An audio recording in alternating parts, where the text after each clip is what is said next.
Puji Tuhan, Shalom Bapak Ibu. Ya, salam sejahtera di dalam kasih Tuhan kita Yesus Kristus.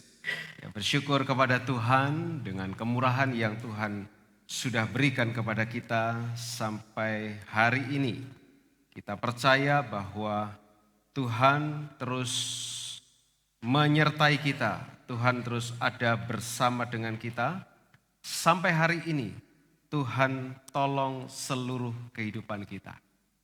Yang merasa Tuhan sudah tolong bisa katakan amin. Lebih keras lagi. Haleluya. Puji Tuhan. Ya. Terima kasih Tuhan. Pagi hari ini judul pujian ini akan menjadi tema pemberitaan firman yang akan saya sampaikan kepada Bapak Ibu sekalian. Ebenezer untuk hidup orang percaya masa kini. Sudah kasih Tuhan, kita tahu bahwa janji Tuhan tidak pernah berubah.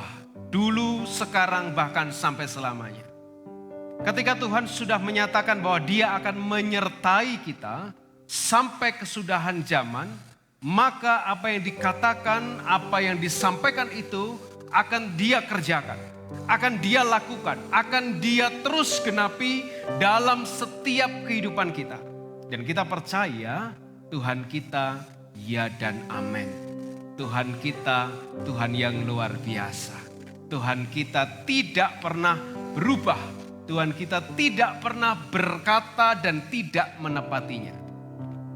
Namun ada kalanya kita berkata, kenapa apa yang dikatakan Tuhan, apa yang dijanjikan Tuhan terasa atau tidak kita rasakan. Mungkin ada sesuatu hal yang terjadi pada kehidupan kita sehingga respon kita terhadap apa yang Tuhan janjikan itu tidak berjalan sebagaimana mestinya. Respon kehidupan kita seringkali membuat janji Tuhan seakan-akan tidak terlaksana. Tapi bukannya Tuhan tidak melaksanakan, tetapi Tuhan nantikan waktu yang tepat, waktu yang terbaik, waktu yang sangat pas dalam kacamata Tuhan untuk kehidupan kita. Dan inilah yang terjadi pula pada kehidupan umat-umat Tuhan. Pada masa Nabi Samuel.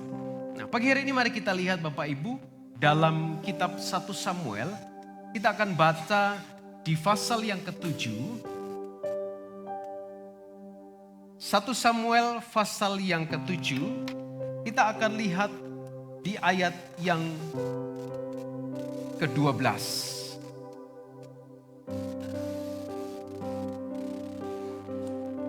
Samuel pasal yang ke-7, 1 Samuel pasal yang ke-7, ayat yang ke-12. Firman Tuhan dikatakan demikian. Kemudian Samuel mengambil sebuah batu dan mendirikannya antara Mispa dan Yesana. Ia menamainya Ebenezer. Katanya, sampai di sini Tuhan menolong kita. Puji Tuhan, silakan duduk kembali Bapak Ibu. Ya. Kasih Tuhan, sebelum masa umat Tuhan dipimpin oleh Samuel, umat Tuhan dipimpin oleh hakim-hakim. Ya, itu sebabnya sebelum kitab Samuel ada kitab hakim-hakim. Dalam kitab hakim-hakim selalu terjadi peristiwa-peristiwa yang datang silih berganti. Ketika umat Tuhan berperilaku menyimpang dari ketetapan Tuhan. Ketika umat Tuhan meninggalkan Tuhan, ketika umat Tuhan melakukan dosa, maka Tuhan akan mendatangkan penghukuman. Ketika umat Tuhan bertobat, sadar kembali kepada Allah, maka Tuhan mendatangkan seorang hakim pembebas. Dan itu terjadi terus-menerus sampai pada satu kali Tuhan memilih Samuel menjadi hakim atas umat Tuhan. Samuel menjadi kepanjangan suara Allah, pemberita firman Tuhan, menjadi seorang nabi bangsa Israel. Dan satu peristiwa yang terjadi pada waktu itu, orang Israel, umat Tuhan sedang menghadapi situasi yang tidak baik. Sedang menghadapi masa yang berat. Karena apa? Karena ada peperangan yang terjadi di sana dengan orang Filistin. Ini terjadi oleh sebab karena orang Israel mulai menyimpang. Orang Israel mulai tinggalkan Tuhan. Orang Israel mulai lupakan Tuhan.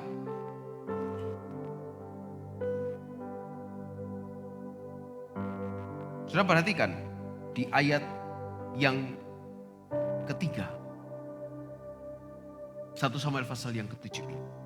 Dikatakan di sana, lalu berkatalah Samuel kepada seluruh kaum Israel demikian, jika engkau berbalik kepada Tuhan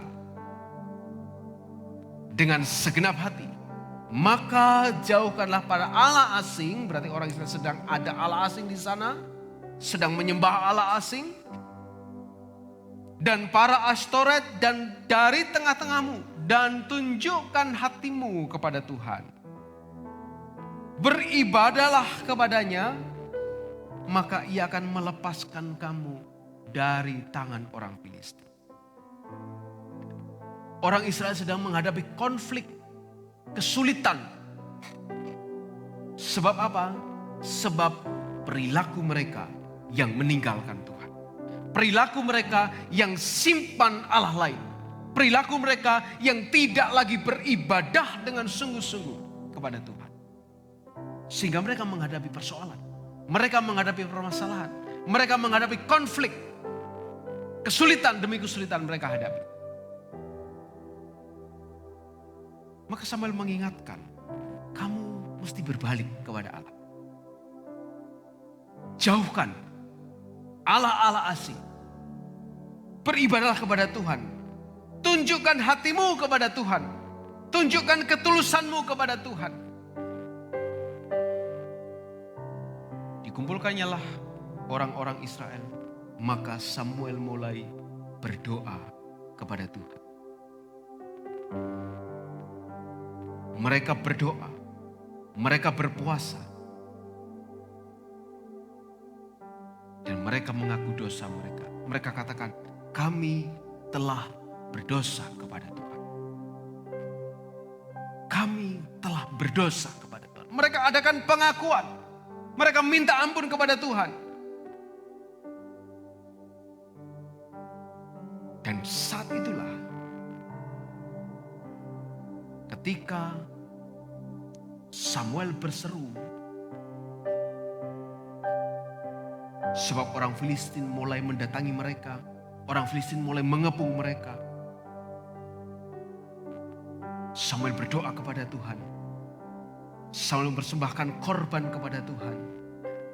Maka Tuhan menepati janjinya yang luar biasa. Penyertaan, pertolongan, perlindungan, kelepasan Tuhan berikan bagi mereka. Sudah baca ayat yang ke-10. Sedang Samuel mempersembahkan korban bakaran itu, majulah orang Filistin menyerang melawan orang Israel. Tetapi pada hari itu Tuhan mengguntur dengan bunyi yang dahsyat.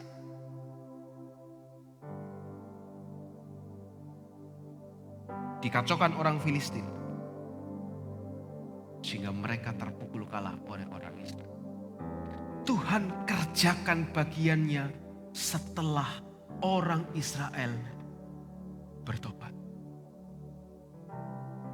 Setelah orang Israel berbalik kepada Tuhan. Setelah orang Israel mengakui dosa mereka. Setelah orang Israel menjauhkan Allah-Allah asing. Membawa hati mereka kepada Tuhan. Beribadah dengan Tuhan. Maka Tuhan lakukan bagian Tuhan. Janji Tuhan digenapi. Janji Tuhan dikerjakan. Janji Tuhan dilakukan bagi kehidupan mereka. Allah yang sama, Tuhan yang sama, yang tidak berubah tersebut. Tuhan yang kini kita kenal di dalam nama Yesus Kristus itu. Dia tetaplah sama. Cara kerjanya dia lakukan dengan caranya yang sama. Jika sampai hari ini kita bisa menikmati kehidupan kita. Jika sampai hari ini kita bisa menikmati kuasa pekerjaan Tuhan. Jika sampai hari ini Tuhan tetap lakukan buat kehidupan kita, maka kita bisa ukur kehidupan kita. Kalau dalam kehidupan ini kita sedang mengalami peperangan, sedang mengalami persoalan dan rasanya tidak ada jalan keluar. Rasanya tidak kunjung selesai, rasanya terus menghadapi persoalan demi persoalan yang terjadi dan semakin berat. Mari cek kehidupan kita. Jangan-jangan kita mulai ada Allah asing. Mungkin bukan dewa, mungkin bukan patung. Mungkin bisa saja pekerjaan kita. Mungkin bisa saja hobi kita. Mungkin bisa saja kesukaan kita, apapun itu yang membuat kita tidak lagi menomorsatukan Tuhan. Sehingga kita harus berhadapan dengan situasi dan situasi yang sulit. Mari kita berbalik kepada Tuhan. Mari jadikan Tuhan menjadi nomor satu dalam kehidupan kita kembali. Bukan berarti kita tidak boleh kerjakan yang lain. Boleh. Tapi jangan lupakan Tuhan. Sebab Dia sumber dari segala sesuatu pada kehidupan kita. Dia yang paling utama dalam kehidupan kita. Dia yang menjadi sumber segala sesuatu pada kehidupan kita.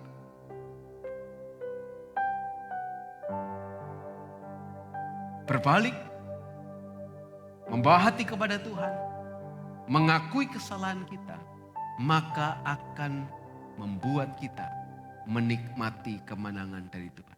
Dan Tuhan akan terus kerjakan penyertaan yang luar biasa pada kehidupan kita. Ebenezer dalam bahasa asli diartikan batu pertolongan. Batu pertolongan. Oh, kalau gitu kita boleh nyembah batu dong. Ada batu atau tidak? Ini ada makna yang luar biasa. Ketika Samuel berkata, Ebenezer, sampai di sini Tuhan menolong kita.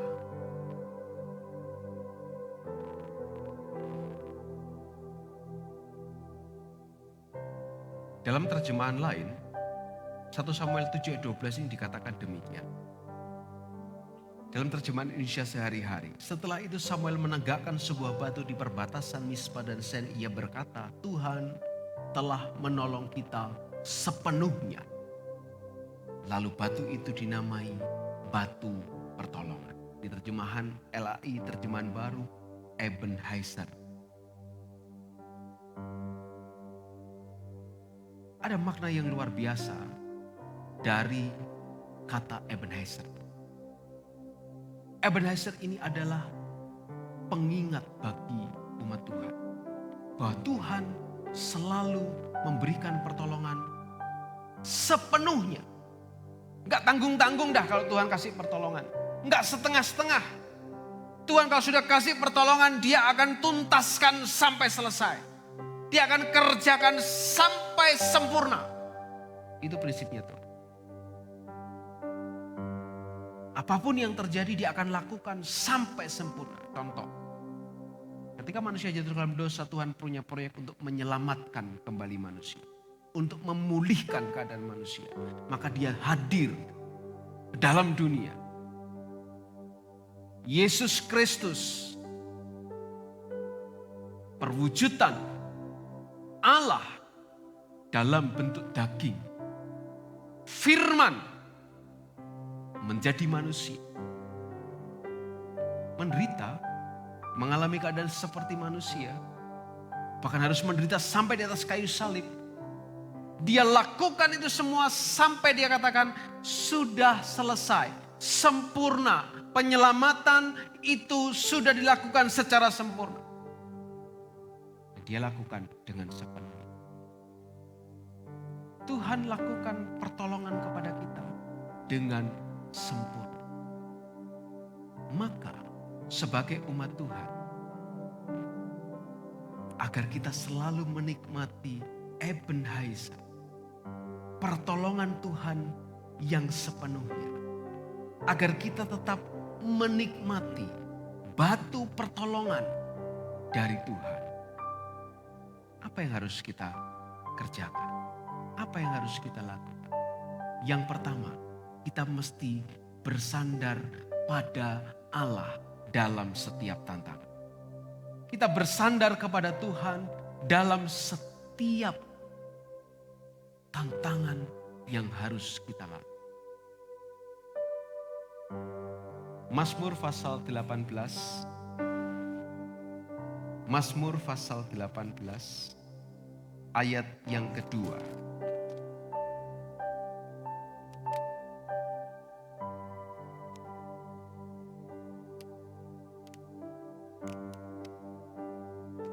Mazmur 18 ayat yang kedua, kalau di LAI saudara sudah bisa baca ayat yang ketiga.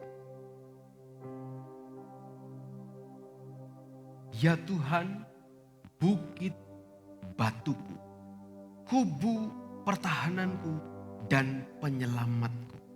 Allahku, gunung batuku, tempat aku berlindung, perisaiku, tanduk keselamatanku, kota bentengku. Apabila kita sedang menghadapi persoalan, apabila kita sedang menghadapi tantangan, apabila kita sedang menghadapi problema-problema dalam kehidupan kita, satu hal yang harus kita lakukan pertama, kita harus terus bersandar kepada Tuhan. Karena pada waktu kita menghadapi tantangan, kita menghadapi problema, kita menghadapi persoalan, memang ada banyak jalan ditawarkan oleh dunia ini. Ada banyak jalan dipromosikan oleh dunia ini. Tetapi hanya ada satu jalan yang memberikan solusi yang paling tepat, yaitu dari Tuhan. Maka kita mesti bersandar kepada Tuhan pada setiap tantangan. Sebab hanya Tuhan yang bisa menjadi gunung batu kita. Hanya Tuhan yang bisa menjadi tempat kita berlindung. Hanya Tuhan yang bisa menjadi tempat keselamatan kita. Yang membentengi kita dari segala keadaan yang harus terjadi dalam kehidupan kita. Ketika orang Israel berhadapan dengan Filistin, mereka nyaris kalah. Tetapi karena mereka mulai bersandar kepada Tuhan. Mereka mulai mengaku dosa mereka, bertobat, berbalik kepada Tuhan. Tuhan melepaskan mereka dengan luar biasa. Sebab Tuhan menjadi benteng, perisai mereka, tanduk keselamatan mereka. Maka kita di tengah-tengah tantangan yang semakin kompleks hari-hari ini, tempat yang paling tepat buat kita bersandar adalah Tuhan. Tempat yang paling cocok untuk kita meletakkan kehidupan kita, menaruh pengharapan kita adalah hanya pada Tuhan. Tidak ada yang lain. Yang kedua, bagaimana supaya kita bisa terima atau menikmati Ebenezer dalam kehidupan kita di masa kini sebagai orang percaya. Yang kedua, kita mesti terus lakukan pertobatan dan kehidupan yang kudus. Saudara, pertobatan ini perlu kita lakukan setiap hari. Kenapa? Karena setiap hari kita seringkali karena tubuh ini jatuh ke dalam dosa. Seringkali tubuh kita ini karena daging kita ini kita jatuh ke dalam dosa. Maka kita terus perlu lakukan pertobatan. Kembali kepada Allah, mengakui kesalahan kita. Mengaku dosa kita kepada Tuhan. Perlu setiap hari kita menyatakan kepada Tuhan permohonan ampun kita kepada Tuhan. Saya pernah mengajak saudara menghitung kalau saja dosa kita sehari itu 3 seperti minum obat pagi, siang, sore. Dalam 1 bulan kita buat rata-rata 30 hari berarti sudah 90. Kalau 1 tahun kita kalikan 12, 90 kali 12 sudah menjadi 1080. Dikalikan masa kehidupan kita, berapa tahun sudah Bapak Ibu hidup? 20, 30, 40, 50, 60, 70, 80 tahun. Sudah berapa? Begitu banyak dosa. Itu pun kalau 3. Kalau sehari 1000. Banyak sekali 1000. Ya nggak sengaja dihitung-hitung ternyata 1000 satu hari dalam 24 jam itu 1000 kali berbuat dosa. Baru saja, sadar, ini dosa ini. Jatuh lagi di sana, jatuh lagi di yang lainnya. Maka kita perlu mengadakan pertobatan setiap hari. Kita perlu mengadakan pertobatan setiap hari dan kita mau bawa hidup kita dalam kekudusan.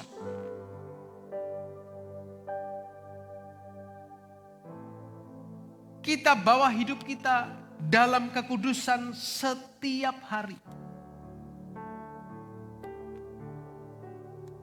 Orang yang bertobat, dia akan berusaha untuk menjaga hidupnya. Hidup kudus. 2 Korintus pasal yang ke-7 ayat yang pertama dikatakan demikian. Saudara-saudaraku yang kekasih, karena kita sekarang memiliki janji-janji itu, marilah kita menyucikan diri kita dari semua pencemaran jasmani dan rohani. Dan dengan demikian menyempurnakan kekudusan kita dalam takut akan Allah. Karena sekarang kita memiliki janji-janji itu, jadi banyak janji Tuhan. Ambil satu saja yang untuk fokus hari ini. Ebenezer, Tuhan menjadi penolong kita. Tuhan menolong kita sepenuhnya. Maka kita mesti juga jaga kehidupan kita dalam kekudusan. Bertobat dan hidup kudus. Bertobat dan menjaga kehidupan kita tetap kudus.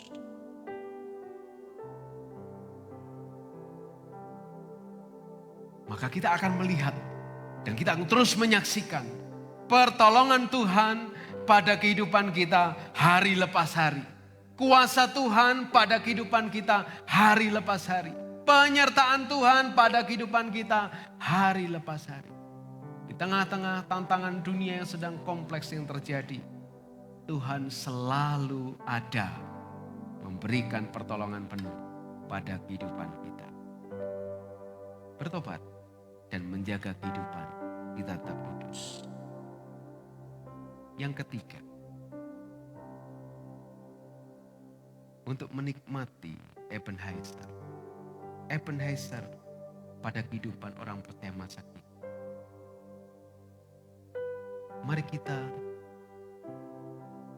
terus berdoa sebagai wujud ketergantungan kita kepada Allah. Hidup kita ini terbatas. Hidup kita ini tidak memiliki daya dan kuasa apa-apa. Hidup kita ini tidak bisa jika tanpa Tuhan. Hidup kita ini tidak mampu jika bukan Tuhan yang bekerja untuk kehidupan kita.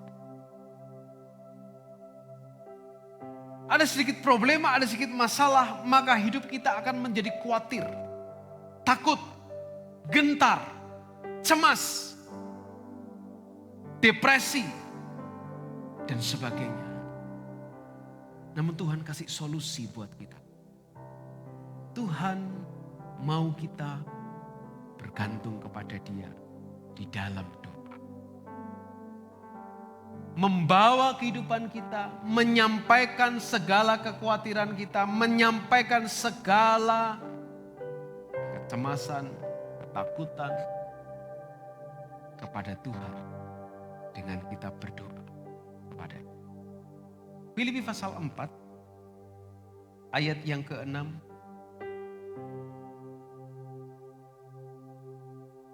Dan ayat yang ke-7 katakan demikian.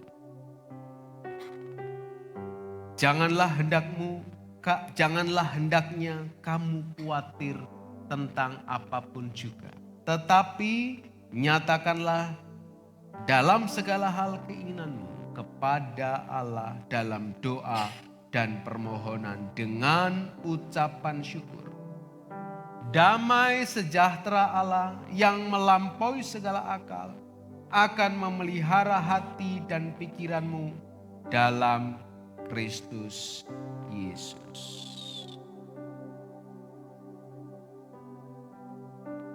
Berdoa sebagai wujud ketergantungan kita kepada Allah.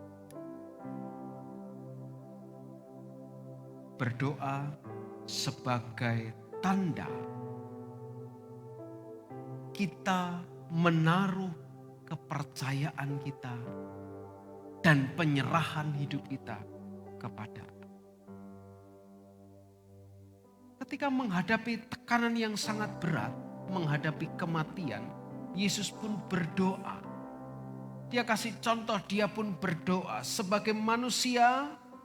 Dalam kondisinya sebagai manusia, dia alami ketakutan karena harus menghadapi salib. Dia berdoa. Dia serahkan apa yang akan terjadi. Dia nyatakan keinginannya, Bapa kalau boleh ini lalu. Tapi bukan kehendakku yang jadi. Biarlah kehendakmu yang jadi. Yesus menyatakan dirinya bergantung kepada Allah. Dia serahkan kekhawatirannya, dia serahkan ketakutannya.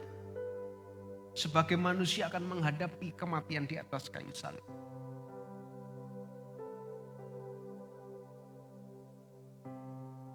Tapi dia percaya Tuhan akan lakukan yang terbaik. Sekalipun jawaban yang didapat tidak seperti yang diinginkan,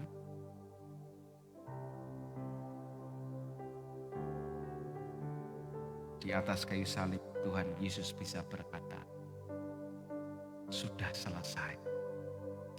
Di atas kayu salib Yesus bisa berkata, Bapa ampunilah mereka karena mereka tidak tahu apa yang mereka lakukan. Di atas kayu salib Yesus dapatkan kemenangan. Bukan perkara yang mudah, bukan perkara yang ringan. Salib itu berat. Persoalan yang kita hadapi mungkin juga berat. Tambah berat, semakin berat. Tetapi ketika kita berdoa kepada Tuhan, sebagai wujud ketergantungan kita kepada Tuhan, firman Tuhan, janji Tuhan katakan, damai sejahtera Allah yang melampaui segala akal akan melihara hati dan pikiran kita dalam Kristus Yesus. Kita tetap bersuka cita, kita tetap bisa tersenyum, kita tetap bisa tidur dengan nyenyak. Karena kita tahu kita menikmati Ebenezer. Tuhan menolong kita sepenuhnya. Kita menikmati janji Tuhan dalam kehidupan kita. Yang keempat, ketika Ebenezer ini datang pada kehidupan orang percaya, Ebenezer ini memberikan sebuah memori yang indah tentang pertolongan Tuhan pada kehidupan kita. Ketika Samuel mendirikan mezbah atau mendirikan batu itu,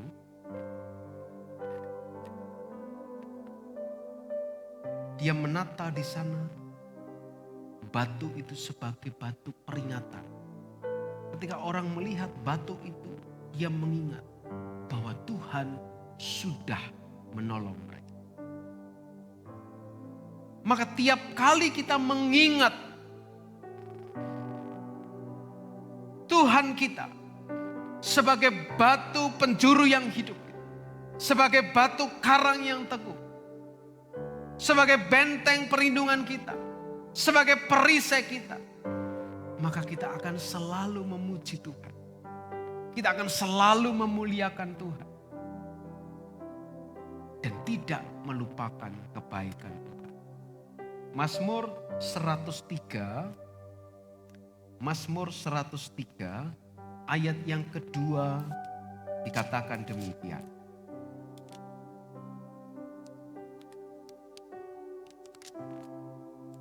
Pujilah Tuhan, hai jiwaku, dan janganlah lupakan segala kebaikan.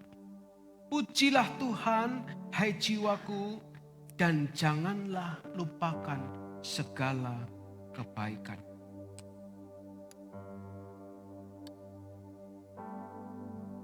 Seringkali kita banyak ingat ketika kita terima berkat.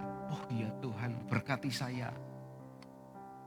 Tapi seringkali kita lupa ketika kita sedang terjepit, Tuhan lepaskan kita. Ketika kita sedang berbeban berat, Tuhan legakan kita. Ketika kita sedang mengalami problema, Tuhan kasih jalan keluar. Kadang-kala kita lupa. Begitu sudah keadaan yang nyaman, keadaan yang enak, kita lupakan Tuhan.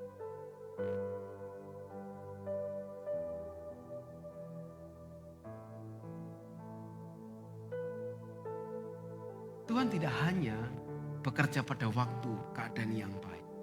Dalam keadaan yang tidak baik pun, Tuhan tetap bekerja untuk kehidupan. Itu sebabnya Rasul Paulus katakan dalam kitab Roma pasal 8:28. Allah turut bekerja dalam segala perkara. Tujuannya apa? Mendatangkan kebaikan bagi kita yang mengasihi. Allah lakukan segala hal dalam konsep kebaikan Tuhan. Mungkin menurut banyak orang tidak baik, mungkin menurut banyak penilaian tidak nyaman, tetapi bagi Tuhan itu pasti mendatangkan kebaikan. Ketika Kristus disalib tidak nyaman tapi datangkan kebaikan. Ketika Ayub menghadapi persoalan yang begitu berat, tidak enak tapi mendatangkan kebaikan. Ketika Abraham sudah ikuti kata Tuhan, dia harus hadapi kelaparan. Tidak enak, tapi itu tetap untuk kebaikan. Karena Tuhan kerjakan proses yang luar biasa dalam kehidupan kita. Maka kita terus perlu kenang pertolongan Tuhan. Di masa-masa sukar, di masa-masa yang berat.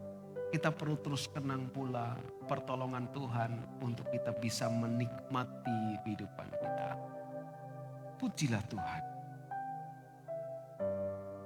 Muliakan Tuhan. Agungkan Tuhan dengan seluruh keberadaan kehidupan kita. Kalau kita tahu Allah menjadi penolong yang sempurna dalam kehidupan kita, maka hal yang kelima ini harus kita lakukan. Mengakui keberadaan Allah dalam keseharian kehidupan. Hidup kita tidak akan pernah bisa lepas dari Tuhan.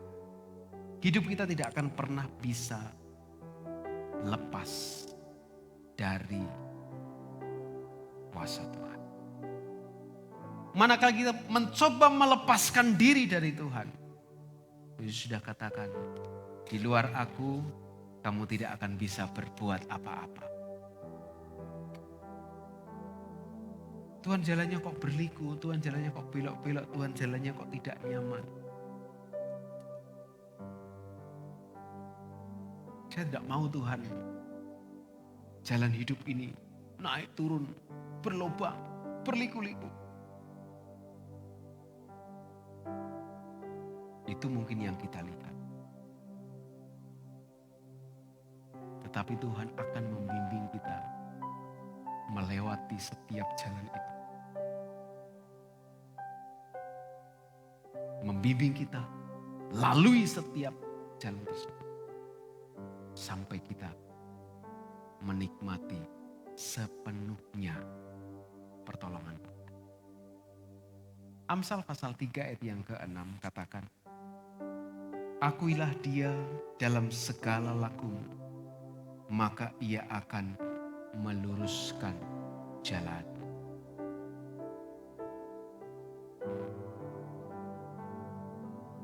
Terjemahan lain katakan demikian. Ingatlah pada Tuhan dalam segala sesuatu yang kau lakukan. Maka ia akan menunjukkan kepadamu cara hidup yang baik.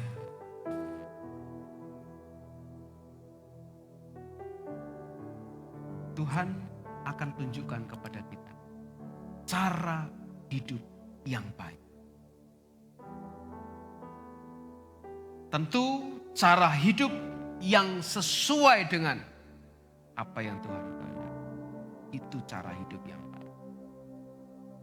Cara hidup yang sesuai dengan kebenaran dari Tuhan. Bukan cara hidup yang sesuai dengan keinginan kita, tapi cara hidup yang sesuai dengan kehendak Tuhan. Tuhan akan tunjukkan kepada kita. Tuhan akan nyatakan kepada kita. Tuhan akan buka, berikan kepada kita hikmat untuk bisa mengerti, untuk bisa memahami, untuk bisa melihat tiap jalan yang Tuhan sediakan buat kita. Maka ini akan membantu kita untuk menyelesaikan setiap persoalan-persoalan. Libatkan Tuhan tiap hari dalam kehidupan. Akui Tuhan dalam setiap kehidupan kita, hari lepas hari. Akui Tuhan bahwa Dialah yang punya rencana yang akan terjadi buat kehidupan kita. Rencana yang baik, rancangan yang luar biasa, rancangan yang sempurna. Yang Dia akan terus kerjakan bagi kehidupan kita.